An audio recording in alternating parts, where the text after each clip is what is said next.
Diário do Noroeste, há 66 anos contando a história da região, do Paraná e do Brasil. Nós estamos vivendo um período crucial para a história brasileira, o segundo turno das eleições para presidente da República. De um lado, o atual presidente pleiteando a reeleição e do outro, o ex-presidente tentando retornar ao posto de presidente. E o Diário do Noroeste tem a missão de trazer as visões e, enfim, os pontos de vista para que o eleitor possa fazer a melhor escolha a partir desses debates. Nesta perspectiva, nós estamos recebendo Beto Visoto, prefeito de Paraíso do Norte, César Alexandre, coordenador regional da campanha do Partido dos Trabalhadores, e Mauro Lemos, prefeito de Amaporã. Integram a equipe de coordenação do ex-presidente Lula, e é nessa perspectiva que nós vamos conversar sobre, tentar entender um pouco esse momento e esse movimento do eleitor, sobretudo visando o segundo turno. Começar pedindo, prefeito Beto, um momento, como o senhor define esse momento da sua cidade, Paraíso do Norte, onde o senhor é uma liderança, para a gente poder depois entrar no tema presidencial. Seja bem-vindo ao Diário do Noroeste. Bom dia, Adão, bom dia, amigos e amigas de Paranavaí e toda a região Noroeste que são alcançadas pelo Diário. Primeiro, quero dizer que é um prazer estar aqui discutindo. O Diário, de fato, é um veículo que promove o debate e isso é extremamente importante. Então, saudar essa iniciativa do Diário do Noroeste. Adão, Paraíso vive passa por um bom momento a nossa cidade. Nós temos aí um bom polo de geração de emprego e renda, com a Copicana, a nossa cooperativa, a Agrocana, a GT Foods. Então, Paraíso tem uma geração de emprego, às vezes, um pouco melhor do que o conjunto da região. E a cidade vive um bom momento também na área de investimentos, né? Muitos investimentos do município, recurso próprio da prefeitura, e muitos investimentos do próprio governo do estado. Então, nós estamos investindo forte na educação. Eu terminei de ampliar uma escola, a Escola 27 de Ensino Fundamental, R$1 milhão de investimento do município, ampliando refeitório, fazendo novas cozinhas, banheiros, modificando bastante essa escola. Estamos agora iniciando um investimento de R$1 milhão no Centro de Educação Infantil, recurso próprio da prefeitura também, que vai dobrar a capacidade de 120 para 240 crianças. Vamos zerar a fila para o ano que vem da educação infantil. E eu quero frisar isso, são investimentos do município, né? Então, faz 4 anos que a gente não consegue nenhum recurso do FNDE para investimento nas nossas escolas. Então, a gente tem que se virar e economizar o dinheiro e investir na nossa cidade. Tem investimentos federais e estaduais importantes lá também. Nós estamos agora começando uma unidade de pronto atendimento nova. Nós tivemos um problema com um prestador de serviço particular, tivemos que atender urgência e emergência, estamos atendendo provisoriamente num centro de saúde. Construímos uma UPA provisória, agora vamos iniciar um investimento de R$3,5 milhões do governo do estado, né, para fazer uma nova unidade de pronto atendimento. Estamos iniciando agora também a construção, a ligação, a pavimentação de Paraíso, a nova aliança do Ivaí, também um investimento do estado, aí, com muito apoio do Tião Medeiros, um investimento nosso lá de 750 mil, R$3,5 milhões do governo do estado. Licitamos também agora, e em breve vamos dar início a um trevo de acesso da GT Foods, uma alça de acesso que liga ao Parque Industrial, vai mudar a entrada da cidade, quem vem de Rondon. Então, são investimentos muito fortes, né? Estamos fazendo 5 novos barracões para geração de emprego, pavimentamos a estrada principal da Vila Rural, R$1 milhão de investimento, recurso próprio. Agora tem investimentos do deputado Arius que vão fazer as outras ruas da Vila Rural. Então, a cidade vive um momento forte de investimento, cuidando muito da educação. A gente eu tenho publicado os pratos da merenda das nossas escolas, é comida de verdade, a gente compra da agricultura familiar, então as crianças comem arroz, feijão, carne, ovos, leite, iogurte. Só que é uma tristeza, porque o governo federal hoje manda 65 centavos por criança por dia, na média. 65 centavos para você fazer 3 refeições não dá nada. Então a prefeitura também está investindo um aporte muito grande de recursos próprios para dar uma merenda de qualidade para as nossas crianças. Infelizmente, o presidente Bolsonaro vetou o reajuste de 32% no recurso da merenda, ia subir de 65 centavos em média para R$1, ele vetou. Então é uma tristeza, mas a cidade vive um bom momento, investindo muito no social também. Nós temos um investimento muito grande criamos lá uma bolsa, né, o Auxílio Paraíso, que é um auxílio de R$150 para 400 famílias durante todo o ano. Para o ano que vem nós vamos elevar para 250 esse auxílio para atender as pessoas mais simples. E, por outro lado, estamos trabalhando muito na formação, né, vários cursos, né, na Escola do Trabalho, né, qualificando mão de obra na área de confecção, em todas as áreas, para também que as pessoas se qualifiquem e possam voltar ao mercado de trabalho. Então, a minha avaliação hoje da cidade é muito positiva. Mas o senhor falou de FNDE, aí nós estamos falando de educação e eu acho necessário explicar um pouquinho mais, detalhar essa questão do FNDE e da falta de recursos. Veja, eu estou no meu 3º mandato. Eu fiz 2 mandatos de prefeito com o presidente Lula e a presidenta Dilma.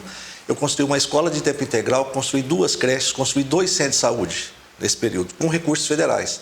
Hoje, nós estamos há 4 anos com projetos no FNDE, o deputado Luciano Dutti colocou uma emenda de 2.700.000 para a gente ampliar a escola de tempo integral. Está lá 2 anos e meio, só em avaliação não sai a obra. Nós não temos um recurso de investimento do FNDE e eu acho que no Brasil inteiro, né? Você viu o escândalo dos pastores lá no MEC, né? Que só saía recurso para os pastores que recebiam propina, e eu acho que isso travou toda a obra. Então, assim, hoje todos os investimentos que nós estamos fazendo na educação são com recurso do município. Então, para o ano que vem nós estamos projetando ampliar a creche da Vila, fazer uma grande reforma lá, mas a gente já está programando tudo com recurso próprio. Porque, infelizmente, hoje o FNDE é um elefante branco, né? Não aprova um monte de obras e não repassa os recursos para fazer essas ampliações. Ok. Prefeito Mauro Lemos, que momento é esse de Amaporã, para a gente começar a nossa conversa? Bom dia, Adão, bom dia a todos os ouvintes do Diário Noroeste. Amaporã é uma cidadezinha que, como costumo dizer, nossa cidade é feita, a maioria de cidadãos que trabalham em relação à agricultura, né? Um pouco da pecuária, e agora o nosso cidadão, muitos deles trabalham aqui nas indústrias aqui que pertencem a Paranavaí, aqui, principalmente no distrito de Graciosa, né? A Indemil, a IOC, a GT Foods. Então, nosso povo é um povo humilde, sofrido, a maioria com a baixa renda, né? E a gente, nesses 3 anos, né? 3 mandatos que nós estamos à frente pelo PT, né? Passamos 2 junto com o presidente Lula e o presidente Dilma, e nós conseguimos dar uma qualidade de vida melhor para essa população, né? Construímos na época lá 70 casas, através do Minha Casa Minha Vida. Todas essas 70 casas foram a custo zero para o cidadão, nosso cidadão. Ninguém pagou nada do custo, nem prestação, nada. A única coisa que o cidadão pagou foi a escritura da casa. E fizemos várias melhorias, né, nesse tempo. Agora, nesse 3º mandato, a gente, como falou o prefeito Beto, a gente está encontrando dificuldade de recurso do governo federal, né? Tivemos ajuda do deputado Enio Verri, do deputado Zeca Dirceu, de deputados também da base do governo, né? O deputado Ishimori, tudo na saúde. E aí, na saúde, a gente vem mantendo lá o que se pode fazer, o necessário. Fizemos renovação de frota agora das ambulâncias, entregamos 3 ambulâncias, uma van, temos mais outra van para chegar aí, tudo com recurso do governo do estado, nesse caso, e com a contrapartida do município, né? Que nesse mandato atual, o governo Ratinho Júnior tem ajudado muito a Amaporã. Então, a gente não pode deixar de falar aqui o que nós conseguimos com os deputados da base do governo Ratinho Júnior, principalmente Márcio Nunes e o Tião Medeiros, né, que ajudou bastante. O nosso deputado Arius também ajudou com uma ambulância também. E estamos tocando lá, fizemos uma parte dos recapeamentos asfálticos com recursos próprios, estamos terminando uma UBS lá, uma reforma, uma ampliação da UBS que estava parada e tivemos que colocar recurso próprio, uma quadra coberta também, que essa é do FNDE, desde do tempo que eu saí da prefeitura, estava parada, a gente acabou de terminar ela agora com recurso próprio também. Enfim, uma reforma geral na prefeitura, no prédio da prefeitura, e na frota de veículos pesados conseguimos vários implementos, vários veículos, com aí tudo através do deputado Márcio Nunes e o deputado Tião Medeiros. Foi um caminhão compactador de lixo, um caminhão baú, um caminhão poliguindastre, um caminhão pipa, que vai servir muito para a nossa cidade, que nem falei, que é uma cidade carente de recursos. E sobre o momento atual da política aí desde 2003 que eu entrei no PT, a gente formou lá uma equipe no PT e a gente vem disputando as eleições, né? E o partido sempre com vereadores, e estamos no 3º mandato também do PT governando a prefeitura. E se Deus quiser, a gente aí nessa eleição agora, no 2º turno, vamos dar resposta novamente para o presidente Lula.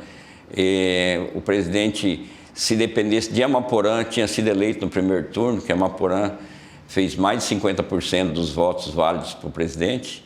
Então a gente está nessa luta aí, vai tocando aí, se Deus quiser, vamos para a batalha agora novamente e vamos chegar lá. Muito bem. César Alexandre, vamos começar então a falar do cenário nacional, que é um dos objetivos dessa nossa conversa. E começar com a provocação. Afinal de contas, o PT perdeu ou ganhou a eleição no domingo? Bom dia, Adão. Saudar também de forma especial aqueles que acompanham o Diário Noroeste. Parabenizar pela Diário, pelas suas mudanças, agora nessa nova plataforma também. Então, o Diário sempre prestou um papel importante na história de Paranavaí. Não dá para contar a história de Paranavaí se não contar a história do Diário. Então, parabéns para vocês. Primeiramente, um prazer estar aqui. Olha, Adão, nós somos o grande vitorioso da eleição, né? É claro que se tinha uma expectativa, né, de uma possibilidade de vitória em 1º turno, mas se você olhar os números, o PT foi o grande vencedor.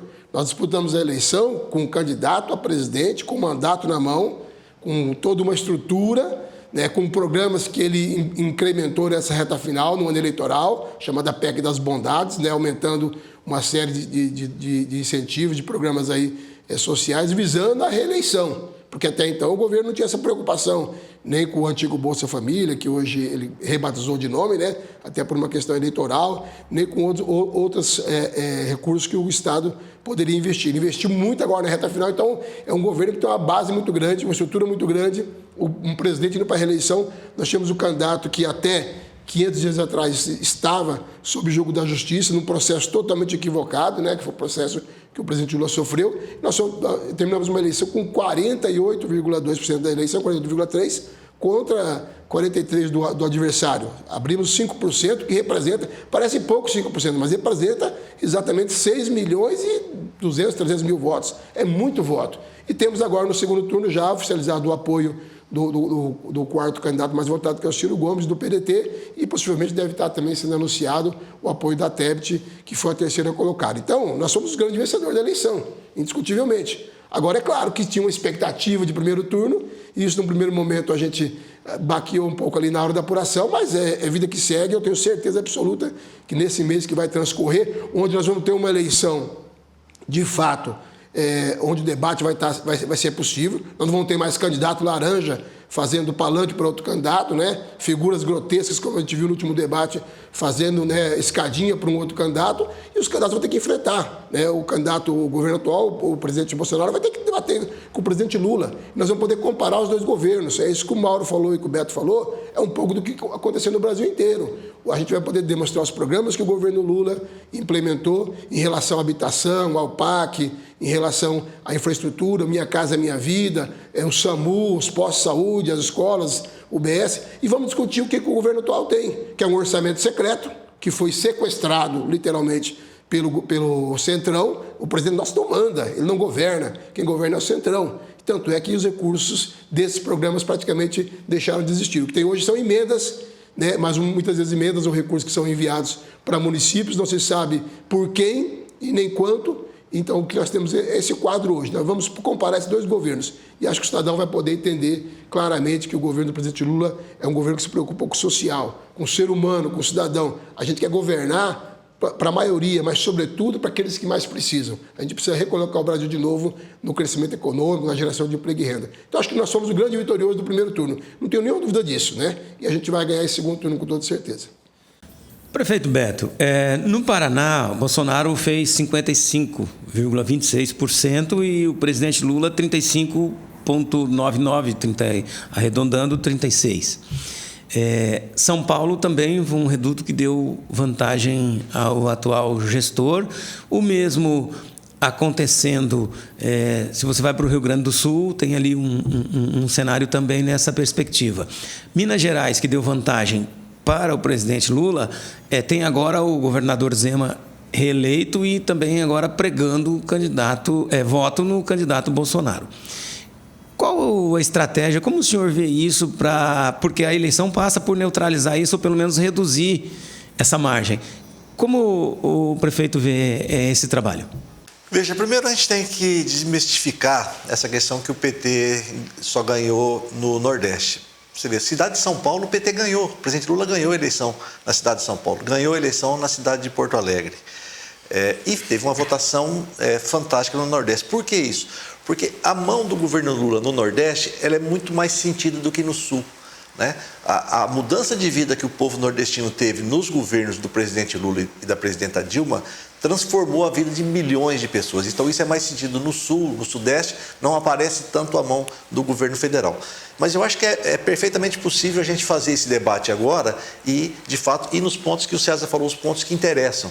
Porque, veja, o que o governo Bolsonaro, ele desmontou o Ministério da Cultura, hoje o Brasil não tem mais uma política cultural, ele desmontou o Ministério do Esporte, hoje nós não temos mais investimento na questão do esporte, desmontou o Ministério da Assistência Social, hoje não tem recurso para a assistência social dos municípios, cada prefeitura tem que se virar.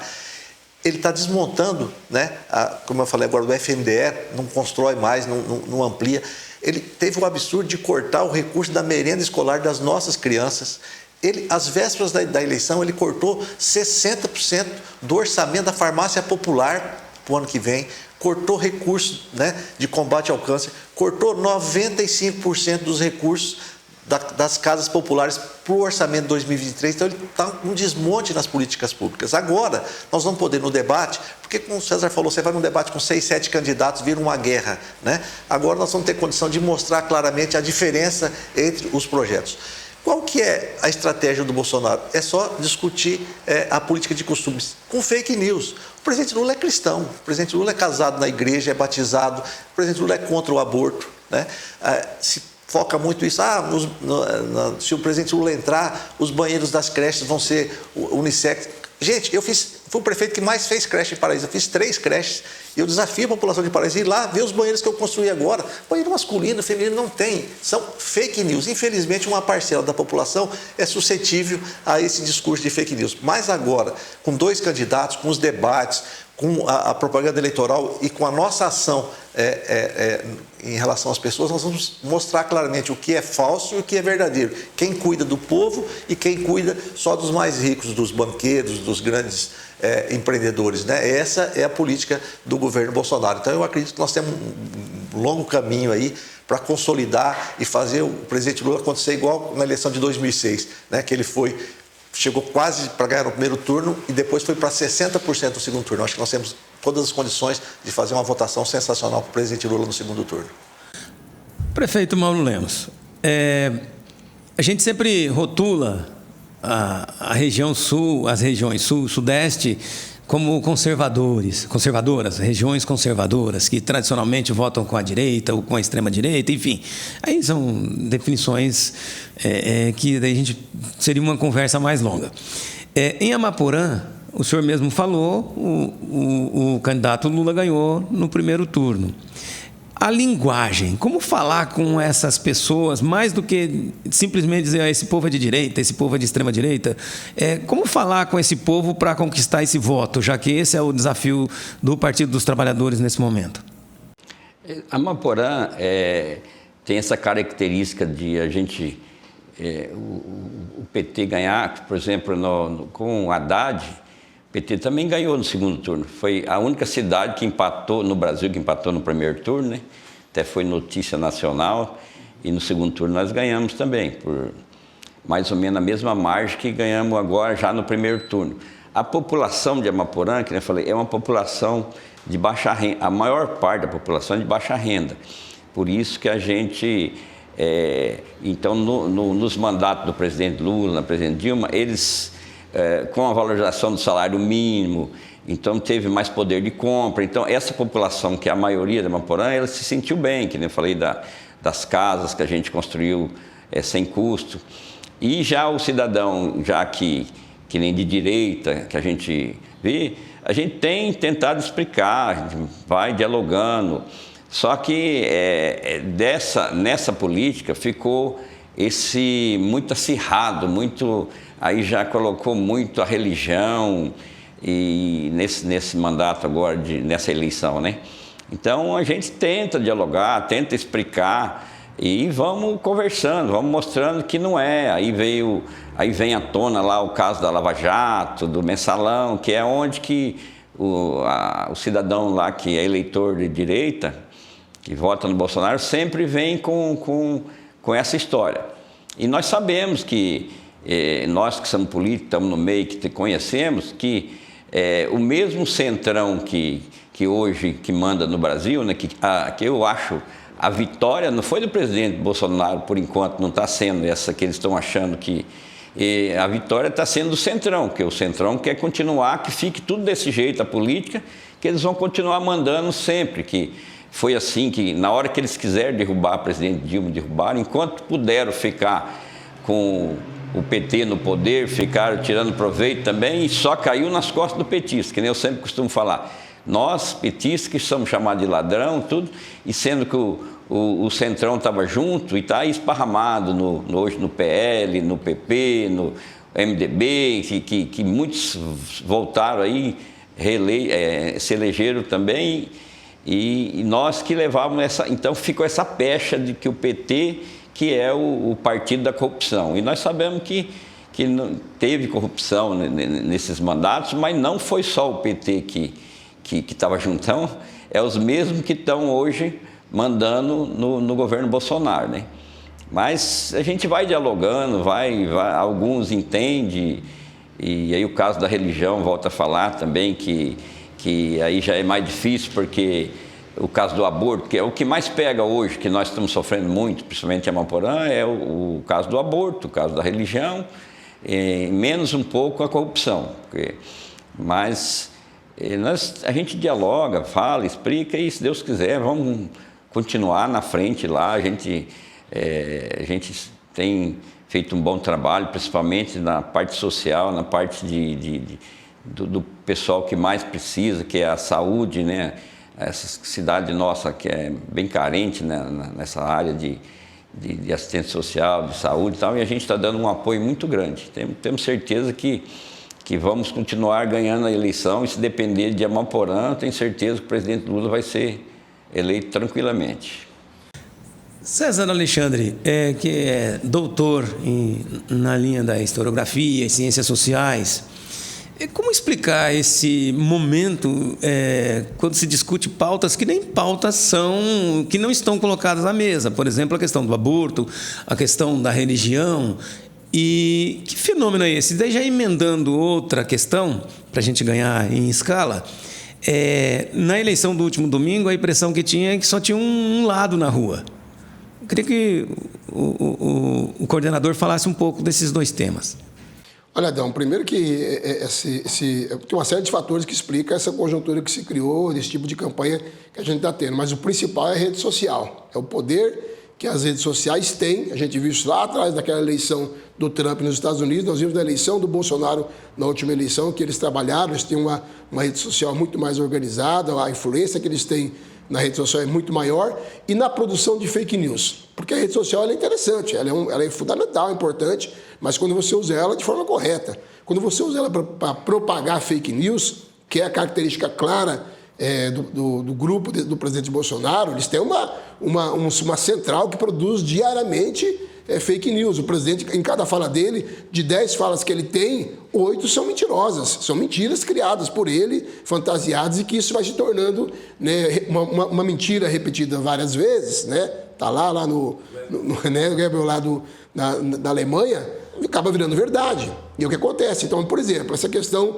do aborto, essa questão da religião. O presidente Lula foi quem sancionou, determinando a universalidade das igrejas cristãs, todo mundo poder ter liberdade religiosa. E aí vão dizer que o presidente Lula vai fechar a igreja. Né? O presidente Lula, como disse o Beto, é cristão, é contra o aborto, né? Está no seu segundo casamento em função de estar viúvo. Né? O outro está no terceiro casamento, quinto casamento. Então, olha a inversão, olha como é que o eleitor não consegue captar isso. Ele fala em família, o Bolsonaro está na quinta família. E não estou aqui questionando, ele, enquanto cidadão, tem o direito de fazer suas escolhas. Mas ele é o exemplo de família para alguns cristãos, inclusive, e o Lula, que está no segundo casamento, depois de uma viuvez, é o cara que não é família. Então, olha a contradição que a rede social provoca. Então, acho que o trabalho de rede social, de fake news, ele foi determinante para a gente ter esse quadro hoje dessa deturpação. E aí as pessoas ficam discutindo isso, sendo que o presidente não tem nenhuma autonomia sobre essas questões.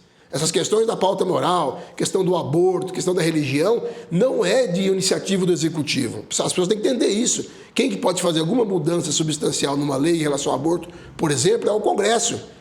É através de uma PEC, né, um projeto de emenda constitucional, não é o presidente da República. E as pessoas às vezes ficam achando, olha, o presidente vai ganhar e vai implementar isso. Olha, é um desafio, o PT governou o país por 14 anos, qual a mudança que houve nessas questões? Então, acho que isso é um aspecto que explica um pouco esse momento que a gente tem. O segundo aspecto que você fala, essa questão de aparentemente você vê a presença apenas de uma campanha na rua, o que nós vimos nessa eleição, Adão, diferente do que alguns tentam dizer que houve uma polarização, não houve polarização, houve uma radicalização, e de um lado só. Se você fizer um recorte dos eventos que ocorreram violentos ao longo dessa campanha, que tiveram repercussão nacional, o caso de Foz do Iguaçu, o esfaqueamento lá no Nordeste, são todos casos em que um bolsonarista, e eu não estou generalizando, muita gente que vota no Bolsonaro não tem esse comportamento, mas tem alguns, né, que tem esse comportamento da violência, né, do armamento, que inclusive defende a pauta do armamento.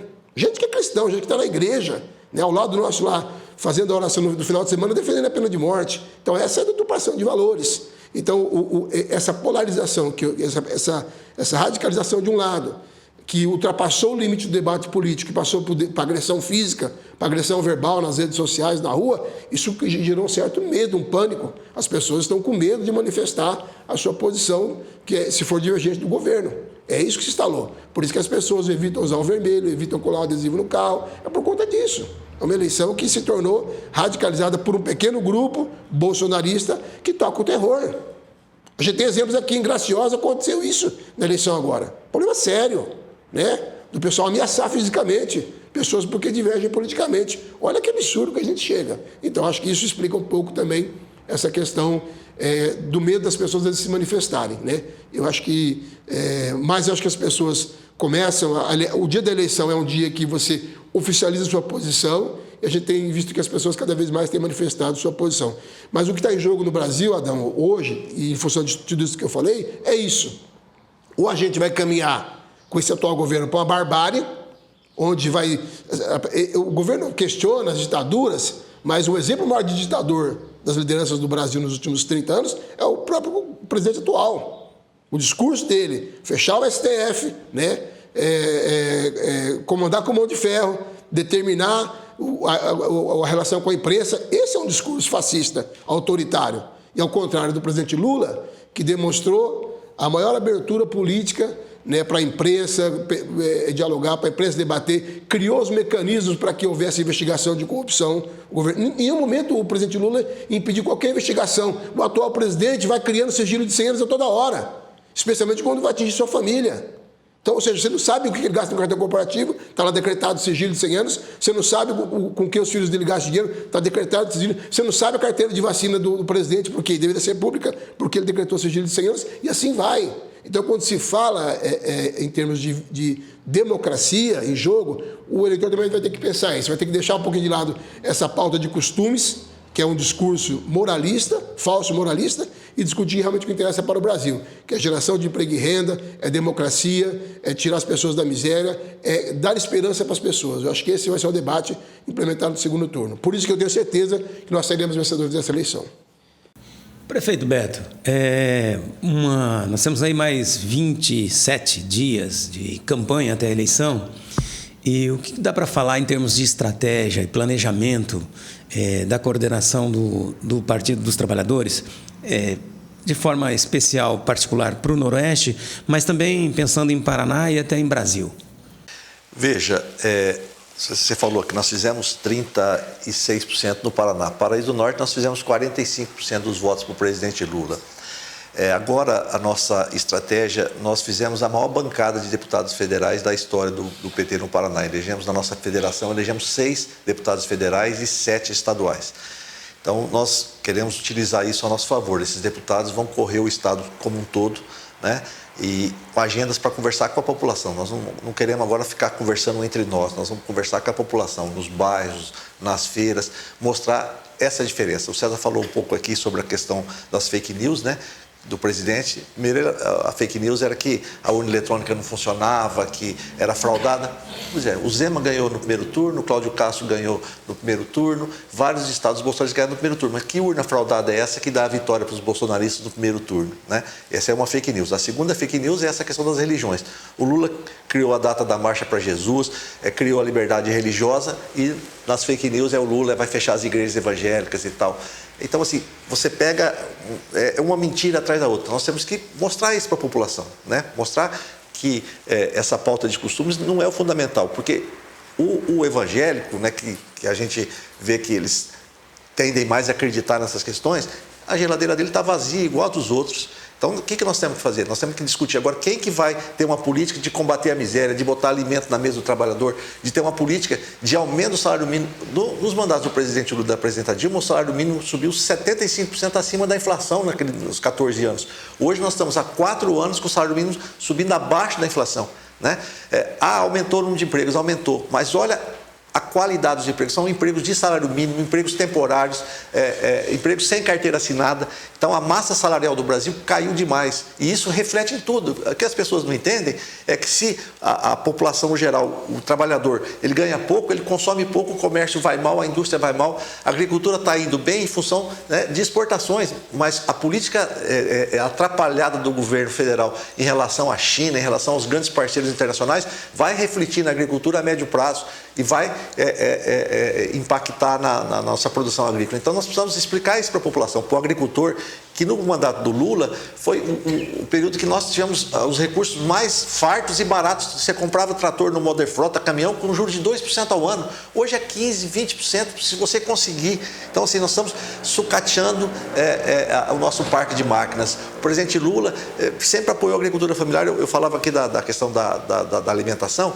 Tinha um programa chamado PA, Programa de Aquisição de Alimentos com Doação Simultânea. O governo federal comprava do pequeno agricultor e doava para o município. Então, nós chegamos a fazer PA de R$330 mil no meu mandato, que esse dinheiro ia para as escolas, ia comida para as crianças, para as entidades, para o asilo, para a PAI, né, que dava uma alimentação de qualidade para as pessoas que vão na escola e na escola fazem as suas únicas refeições. E hoje não tem mais. Então, as pessoas precisam entender que essa é a pauta central do país. O César falou aqui, a questão de costumes ela vai ser decidida no Congresso e não na Presidente da República. O Presidente da República vai ser um centro para fazer o país voltar a crescer. No mandato do Lula, nós chegamos a ser a 6ª economia mundial, hoje é a 12ª, né?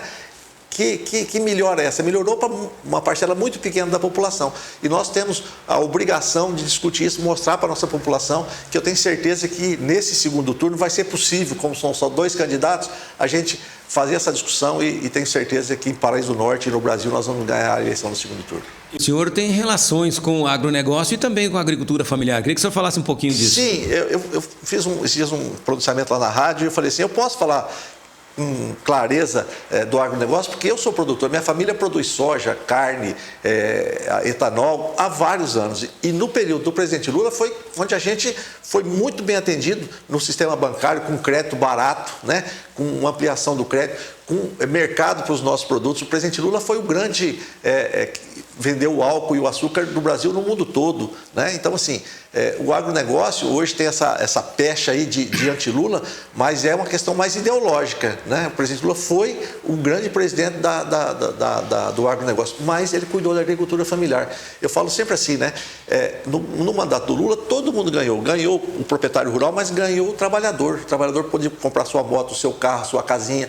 E tem uma parcela dos nossos, do agronegócio, uma parcela mais atrasada que quer ganhar dinheiro, mas não quer que o trabalhador ganhe, que é um absurdo, como eu falei, né? A roda da economia, ela é uma roda virtuosa. Se todo mundo ganha dinheiro, a outra cadeia, né, vai ganhando também. E hoje quem ganha dinheiro no Brasil são os bancos e os grandes pastores aí, evangélicos aí que estão nadando de braçada com a fé do povo, e a maioria da população brasileira está com dificuldade. A agricultura familiar em Paris é muito forte. Nós temos uma cooperativa lá, a Coafinor, que é o nosso orgulho. São 5 municípios. Ela hoje produz laticínios, ela vende para merenda escolar de dezenas de cidades, ela atende. Então, assim, e hoje ela está com dificuldade. Você não consegue crédito, você não consegue. Felizmente, no governo do estado tem algumas linhas que a agricultura familiar está se beneficiando, mas a nível nacional deixou de existir o Ministério do Desenvolvimento Agrário, que era quem cuidava da agricultura familiar. Se acabaram com todos esses programas, o PAA, o Compra Direta, né, foram definhando.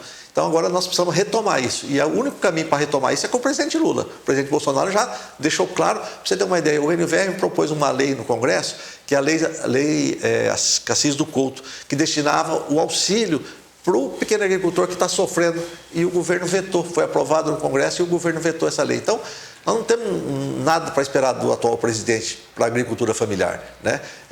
O caminho nosso é eleger o Lula para ele voltar os olhos para a agricultura familiar, para o movimento, para os assentamentos, né? Para as cooperativas. Prefeito Mauro Lemos, a gente, falando aqui de agricultura familiar, nós vamos para um outro tema que tem muito a ver, que é a insegurança alimentar. Tem registro de 33 milhões de brasileiros hoje vivendo em extrema insegurança alimentar, e mais de 100 milhões aí com a relativa insegurança. E nos municípios de menor porte isso tende a ser mais flagrante, embora nas grandes cidades sejam mais visíveis, mas nos pequenos municípios parece que são mais doloridos, vamos dizer assim. Como é que está essa questão aqui, não só em Amaporã, mas nas cidades que o senhor, nos vizinhos ali, a questão da segurança alimentar do povo, sobretudo as pessoas com menos renda? Essa questão, que nem muito bem falou o prefeito Beto Risotto, em Amaporã nós temos 3 assentamentos rurais, né? E no tempo do presidente, no mandato do presidente Lula, do presidente Dilma, tinha esse programa de aquisição de alimento também, que além de gerar renda para os nossos assentados lá, principalmente os assentados que produziam, e o pessoal da Vila Rural e os pequenos agricultores, aí isso era distribuído para as escolas, para os hospitais, e sempre sobrava alguma coisa também para a população mais carente. E a gente tem notado que a população tem sentido essa dificuldade de falta de recurso para ajudar nessa segurança alimentar, né? Os dinheiro que vinha para assistente social, para ajudar a incrementar isso, diminuiu bastante, né? Então a gente nota isso daí, que o cidadão aquele de pequena renda, pequena poder aquisitivo, vem sofrendo muito. Inclusive, falou muito bem o Beto, com os próprios evangélicos também, a geladeira tá mais vazia, né? Está vazia praticamente. E isso daí, nos governos, que nem falei do PT, foi mais olhado. Sempre, saindo um pouco do assunto, eu também sou produtor rural, sou considerado do agro. E o radicalismo do agro não aceita que eu seja um petista, Beto. Eu tenho tido, até na rede social, alguns cobrando, assim, que eu nem respondi para não arrumar confusão com o cidadão, porque, que nem o Beto falou, tem uns setores do agro que só eles querem ganhar, eles não pensam no funcionário, lá no cidadão que trabalha. Eu costumo dizer, Eu tenho um ditado, eu sempre falo assim, pô, se for todo mundo rico, quem vai trabalhar para os ricos? Então, porque é uma cadeia, né? Então tem o senhor é da assalariado. pecuária? Eu sou da pecuária, sou produtor de mandioca há 32 anos, produtor de mandioca, já fui produtor de algodão, fui funcionário da Copel, né? Comecei minha vida, trabalhei 10 anos na Copel, né? Daí fui para a agricultura, né? Então eu sou ligado à agricultura, principalmente à agricultura, já há mais de 30 anos, né? E a gente tem os funcionários lá, a gente vê que quando o trabalhador rural, principalmente, ele tem um ganho razoável e a cesta básica está estabilizada, que agora está, você vê que a inflação fala 10%, 12%, mas nós sabemos que a realidade do pacote de arroz, do pacote de feijão, do café e tal, é mais de 50%. Então, a gente vê no dia a dia sofrendo. Até por isso que a Maporã tem uma tradição de nós ganharmos as eleições, porque a nossa população